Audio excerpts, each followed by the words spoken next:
Assalamualaikum, welcome to my channel.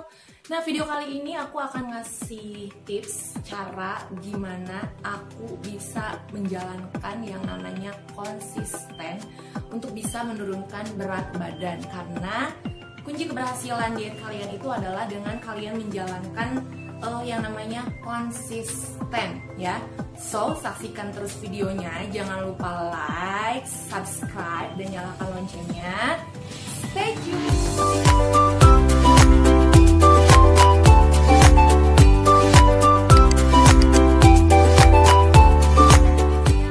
Pertama, cara agar kalian bisa melakukan yang namanya konsisten, yang pertama adalah cari diet yang benar-benar bikin kalian nyaman, yang tidak menyiksa tubuh kalian, yang bikin kalian happy, ya.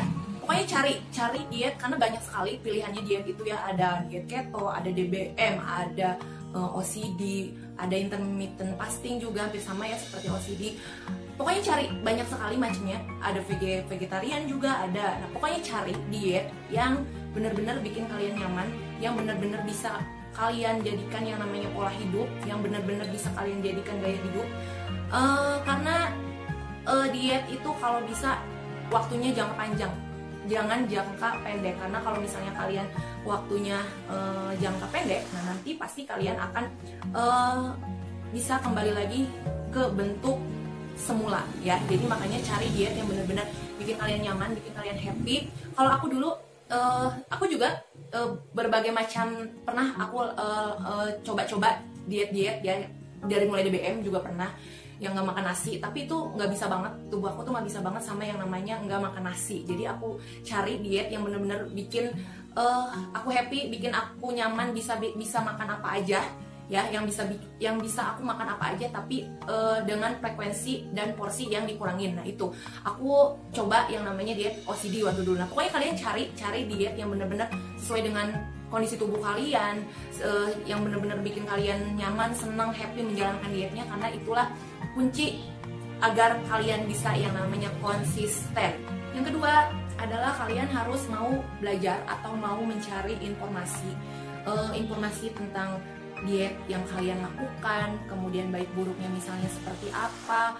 Kalau aku dulu cari-cari apa itu yang namanya defisit kalori. Jadi kalian tuh harus benar-benar paham apa itu defisit kalori, misalnya. Terus bagaimana cara menggunakan suatu aplikasi untuk membantu kalian diet. Nah, kalian harus benar-benar gali informasi biar kalian tuh ngerti, paham, dan nggak gampang drop. Kalau kalian terus belajar mau mencari informasi, pasti kalian nggak langsung ngambil keputusan bahwa oh diet aku itu gagal, ternyata aku begini tuh harusnya seperti ini. Nah, pokoknya nggak langsung. Kalau kalian mau belajar dan mau mencari terus yang namanya informasi tentang diet kalian, itu kalian pasti nggak gampang membuat yang namanya kesimpulan, ya. Jadi kunci yang kedua adalah kalian harus mau mencari informasi dan harus mau terus yang namanya belajar, cari ilmu tentang diet, karena banyak sekali. Karena semakin paham kalian diet, itu akan semakin enjoy kalian melakukannya, ya. Yang ketiga adalah kalian jangan takut untuk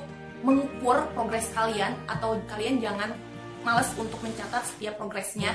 Progres itu bisa kalian temui pada timbangan, bisa kalian dengan cara mengukur dengan menggunakan meteran, ya, atau bisa juga dengan foto before afternya kalian. Nah, itu bisa, karena kalau kalian tahu progres kalian setiap minggunya, itu bakalan bikin kalian tambah lebih semangat lagi untuk menjalankan yang namanya diet. Jadi ada motivasi tersendiri kalau kalian misalnya tahu progres yang sudah kalian lakukan. Jadi jangan takut untuk mengukur, jangan takut untuk mencatat setiap progresnya, karena itu bisa menjadi acuan kalian untuk bisa terus yang namanya konsisten, ya. Yang keempat adalah ingat lagi motivasi dan tujuan kalian diet itu apa, ya. Jadi dipikirkan lagi motivasi dan tujuan diet kalian itu sebetulnya apa sih. Nah, jadi ketika kalian patah semangat nih, maksudnya nggak selamanya kan kita itu semangat terus. Nah, kalau misalnya kalian berada di titik rendah kalian untuk bisa melaksanakan yang namanya diet, nah itu harus ingat lagi sama motivasi dan tujuan awal kalian itu apa. Nah, kalau dulu aku motivasinya adalah yang pertama, ini benar jujur, itu untuk kesehatan. Jadi aku tuh banyak sekali angluhannya, dari mulai kaki yang sering sakit, udah gitu mah aku yang sering kambuh karena segala macam dimakan ya, dengan porsi yang mungkin berlebihan gitu ya. Jadi setiap maghrib kepala pusing, mah aku kambuh, kemudian kaki kayaknya tuh sering banget sakit gitu ya, kaki itu sering banget kayaknya tuh sudah nggak tahan lagi untuk bisa menopang tubuh saya ini dulu. Nah jadi itu yang menjadi motivasi saya untuk bisa yang namanya bisa hidup sehat, bisa yang namanya bisa menurunkan berat badan. Memang awalnya suami itu nggak ngedukung ya, jadi nggak memotivasi saya untuk saya bisa menurunkan berat badan. Tapi karena dengan motivasi saya yang tinggi untuk bisa hidup sehat, dan saya juga takut sama yang namanya penyakit jantung, diabetes, apalagi diabetes udah takut banget ya, diabetes, pokoknya penyakit jantung. Nah itulah yang saya jadikan motivasi saya, tujuan saya untuk bisa menurunkan yang namanya berat badan. Dan bonusnya, nah kita bisa memiliki tubuh yang lebih ideal. Nah itu ya, jadi ingat lagi motivasi dan tujuan awal kalian apa yang bener-bener berhubungan dengan emosi kalian. Jadi kalau kalian ingat motivasi itu, pasti kalian akan kembali lebih semangat ya. Jadi ingat motivasi dan tujuan awal. Yang kelima ini adalah kalian jangan terlalu fokus yang sama yang namanya timbangan. Emang kalian harus mengukur setiap progresnya, tapi kalian jangan terlalu fokus sama yang namanya timbangan. Aku udah bahas ya di video aku nih yang ini, bahwa keberhasilan diet kalian itu tidak hanya bisa diukur dari timbangan saja, tapi bisa juga diukur dari lingkar perut, lingkar dada, kemudian lingkar paha juga. Nah bisa ya, jadi dengan menggunakan meteran. Dan baju kalian juga bisa kalian jadikan acuan bahwa diet kalian itu berhasil. Kalau misalnya bajunya udah pada longgar-longgar nih, kalian udah mulai merasa ringan untuk bergerak, beraktivitas, lompat ke sana, lompat ke sini, nah itu menandakan bahwa progres kalian sangat luar biasa.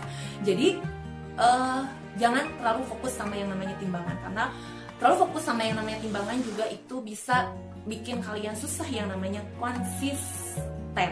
Oke, yang keenam adalah olahraga. Nggak bosan-bosannya aku ingetin sama kalian berolahraga.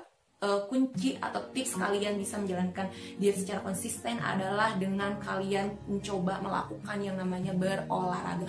Berolahraga nggak harus berat, nggak harus lari keliling kompleks, atau misalnya kalian berjalan 2 jam misalnya, nggak harus kayak gitu. Kalian cari olahraga yang benar-benar kalian senangi, yang kalian gemari. Kalau misalnya kalian suka jumba lah, kalau misalnya kalian suka main badminton lah, kalau misalnya kalian suka berenang lah. Pokoknya cari olahraga yang bikin kalian senyaman mungkin, sehappy mungkin. Yang penting badan kalian itu bergerak, yang penting tubuh kalian itu bergerak dulu gitu ya. Jangan sampai hilangin dulu rasa magernya tuh, malas geraknya ya. Bisa juga kalian nggak difokusin olahraga. Sekarang aku kalau misalnya agak memble olahraganya, aku nggak mencoba fokus untuk olahraga misalnya sambil nonton TV ya, sambil nonton sinetron Ikatan Cinta. Bisa kalian crunch ya, crunch sambil tiduran kan bisa tuh crunch, atau misalnya kalian sit up cuman 10 kali juga kan udah lumayan. Atau bisa juga sambil nonton TV kalian melakukan squat juga bisa ya, sambil main sama anak juga bisa squat sambil gendong-gendong anak. Nah misalnya tuh sambil tidur juga kita bisa kayak cangkucang-ucang, angge-angge. Nah itu juga bisa kalian jadikan sebagai yang namanya olahraga. Pokoknya kalian bisa sih menurunkan berat badan tanpa olahraga, tapi olahraga itu bisa bikin yang namanya defisit kalori kalian semakin bagus ya. Jadi kalian makanannya kalian bisa makan banyak, asalkan jangan lupa olahraganya. Itu aja, mungkin itu 6 tips dari aku untuk bisa kalian konsisten untuk menjalankan dietnya. Semoga 6 tips tadi bisa kalian lakukan dan bisa menambah kalian pengetahuan atau ilmu bagaimana cara kalian bisa menjalankan yang namanya konsisten. Ingat, keberhasilan itu adalah dengan cara kalian konsisten. Oke, mungkin cukup sekian saja video kali ini.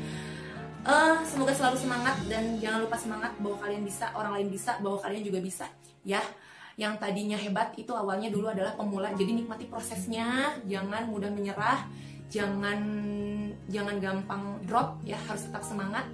Mungkin cukup sekian saja. Assalamualaikum warahmatullahi wabarakatuh. Tetap